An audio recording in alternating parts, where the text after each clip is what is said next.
બકુરભાઈ ધનજીભાઈ પરમાર તે 5 મહિના પહેલા અમે લાયા હતા બોરસદ તાલુકાનું કાલો ગામમાંથી અમે લાયા હતા અને સરપંચ અને ગામ દ્વારા અમને મેસેજ આવ્યો હતો બોરસદ પોલીસ દ્વારા અને અમે લઈ આવ્યા હતા. આ વિડીયો એટલો બધો લોકોએ અમે વાયરલ કર્યો હતો કે દોયડાથી બાંધી રાખ્યા હતા.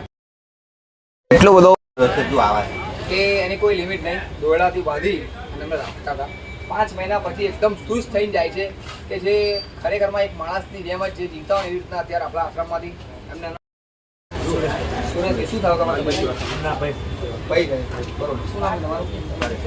શું થાવ તમે ભાઈ થાય છે એમના ભાઈ આજે એમને લેવા આવ્યા ને કેવા ભાઈ પહેલા કેવા હતા તમારા ભાઈ પેલા એકદમ પેલા પાગલ જ તમે લોકો શું કરતા હતા એમને બાંધી રાખતા હતા દોયડેથી બાંધી રાખતા હતા હવે દોયડા બાંધવાની જરૂર ખરી ના 1 રૂપિયો તમારી પાસે અમે લીધો ના અહીં લેવા આવ્યા તો બી કે પછી કશું કોઈ જાતનો ખર્ચો લીધો નહીં ના 5 મહિના અમારી પાસે રહ્યા ખાધું પીધું અને એકદમ સરસ થઈ ગયા છે. દવા ગોળી એમની